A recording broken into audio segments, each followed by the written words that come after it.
Bonjour, un petit tuto ayant pour but de vous aider à réaliser les schémas dans le cadre de l'étude d'images rétiniennes d'un œil compensé. Alors pour ce faire, on va étudier plusieurs exemples. Un premier exemple d'un œil hypermétrope, donc compensé par un verre convexe. Un second exemple d'un œil myope, et donc cette fois-ci compensé par un verre concave. On va d'abord traiter le cas d'un objet au loin. Donc là, ça sera une étude comparative entre un œil compensé et un œil non compensé. Donc la première chose à faire, c'est de placer le plan rémotal. Étant donné qu'il s'agit d'un œil hypermétrope, le plan rémotal est situé derrière l'œil. On va ensuite placer l'objet. Donc là, il s'agit d'un objet étendu en vision de loin. On va ensuite tracer le rayon qui sera issu de B à l'infini. Étant donné que B est à l'infini, tous les rayons qui sont issus de B seront parallèles entre eux. Ce qui veut dire que l'angle UL sous lequel on voit B depuis L et l'angle U sous lequel on voit B depuis H seront égaux. Ce qui sera vrai uniquement pour un point objet, enfin un objet étendu en vision de loin. On va ensuite placer l'image intermédiaire à IBI. Alors cette image intermédiaire elle est située sur le plan rémotal. On va ensuite tracer le rayon qui va partir de BI, ici, et qui va le rejoindre à H. Ce rayon sera en trait plein entre L et H et en pointillé en dehors de cette zone, c'est-à-dire de H jusqu'à BI. Et donc là, il va falloir le prolonger après L. Pourquoi est-ce qu'on le prolonge? Parce qu'on va vouloir représenter en fait l'objet extériorisé. L'objet extériorisé, c'est l'objet tel que le voit le sujet. Et donc pour le représenter, vous allez le placer en fait dans le plan de AB.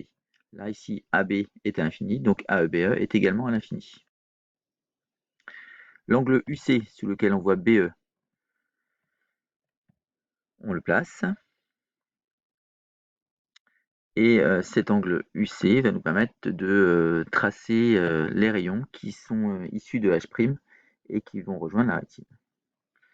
Donc étant donné que UC est plus grand que U, eh bien on aura U'C plus grand que U', et donc A'B' dans le cas de l'œil compensé par un œil convexe, plus grand que A'B' dans le cas de l'œil non compensé. On va ensuite placer Y'C, donc l'image rétinienne compensée, et Y'NC non compensée. Deuxième exemple, toujours un objet situé au loin, mais cette fois-ci on va prendre le cas d'un œil myope, donc compensé par un verre concave. Donc le procédé est le même, on commence par placer le plan rémotal. Donc là, le plan rémotal, étant donné que c'est un œil myope, il est situé devant l'œil. On va placer ensuite l'objet. L'objet, donc là, on considère toujours un objet étendu en vision de loin. Comme tout à l'heure, on va placer les rayons qui sont issus de B. Comme tout à l'heure, ils sont parallèles entre eux. Donc ça veut dire que là encore, étant donné que les objets sont en vision de loin, UL est égal à U. On va placer l'image intermédiaire sur le plan rémotal, à IBI. Ensuite, on va tracer le rayon qui part de BI ici et qui rejoint H ici. Toujours comme tout à l'heure, en trait plein entre L et H, et sinon en pointillé. On va placer l'objet extériorisé. Donc, là encore, comme tout à l'heure, il est situé dans le plan de AB, donc on va le placer à EBA. On se rend compte que là, l'objet sera perçu plus petit par l'œil myope. On va placer l'angle UC, sous lequel est vu le point BE. L'angle UC va vous permettre de tracer le rayon émergent dans l'œil. Donc là encore, UC étant plus petit que U, eh bien U'C sera plus petit que U'. Et donc on aura une image rétinienne compensée qui sera plus petite que l'image rétinienne non compensée. On va traiter le cas d'un objet en vision de près. Donc on va considérer un œil hypermétrope. Donc on place l'objet AB en vision de près, qui est la même position pour un schéma et l'autre schéma. On va tracer comme tout à l'heure le rayon issu de B qui va passer par L et le rayon issu de B qui va passer par H. Alors là ici on se rend bien compte que les deux triangles ici ne sont pas les mêmes, et donc forcément, l'angle que vous avez ici et là seront différents. Donc cette fois-ci, UL est différent de U. On va placer le plan AIBI. Alors le plan AIBI, on va considérer deux exemples. Là, ce sera la première version. Donc le plan AIBI qui sera situé de ce côté-là de l'œil. On verra tout à l'heure que AIBI peut se trouver ici aussi, dans cette zone-là. Ça, pour le savoir, il faudra le déterminer grâce à la relation de conjugaison de Descartes. Donc on place l'image intermédiaire AIBI. Comment est-ce qu'on fait? On prolonge simplement ce rayon-là en pointillé jusqu'au plan de AIBI. Ça nous permet de tracer AIBI. Le point B est situé à cette intersection-là. On va l'utiliser pour tracer le rayon qui part de BI et qui rejoint H.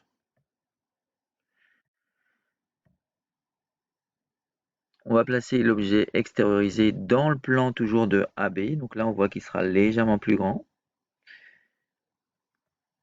Donc c'est comme ça que le percevra l'œil compensé. Ensuite, on va placer UC. Donc c'est l'angle sous lequel est vu BE depuis H. On va, grâce à cet angle UC, pouvoir placer l'angle U'C. L'angle U'C qui va nous permettre de connaître en fait la taille de H'C et H'NC. Donc H'C sera plus grande que H'NC dans le cas d'un œil hypermétrope compensé par un verre convexe.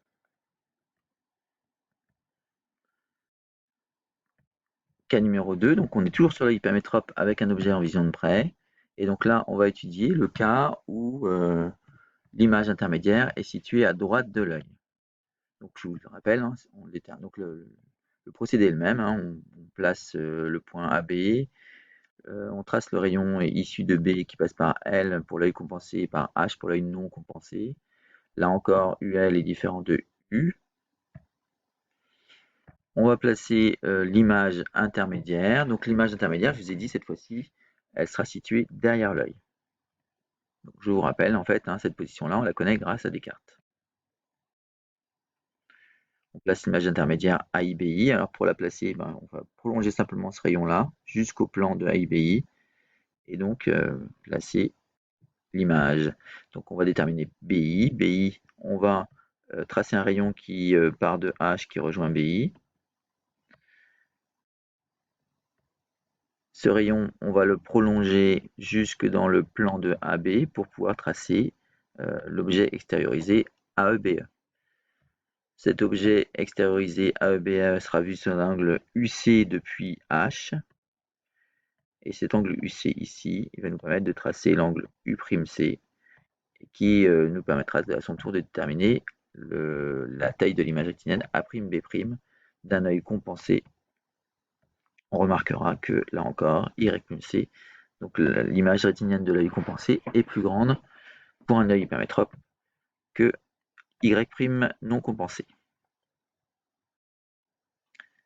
Exemple suivant, un objet toujours auprès, mais cette fois-ci pour un œil myope, donc compensé avec un verre concave. Donc comme tout à l'heure, on place l'objet, donc AB auprès, dans un œil, devant l'œil compensé, et le même objet avec la même taille AB devant l'œil non compensé. On va tracer le rayon qui va partir de B et qui va rejoindre L pour l'œil compensé et H pour l'œil non compensé. Là encore, les angles sous lesquels est vu B depuis L, UL est différent de l'angle sous lequel est vu B depuis H. Descartes va nous permettre de déterminer la position de l'image A'B'. Alors là, on n'a qu'une seule possibilité, elle est forcément devant A. On va placer l'image intermédiaire. Donc l'image intermédiaire, en fait, c'est l'intersection de ce plan de AI avec le rayon qu'on a tracé tout à l'heure.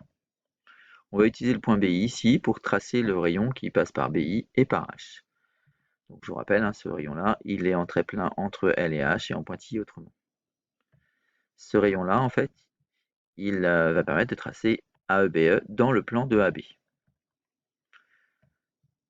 le rayon qui sera issu de BE, ici, là, ou de BI, sera vu sous un angle UC depuis H.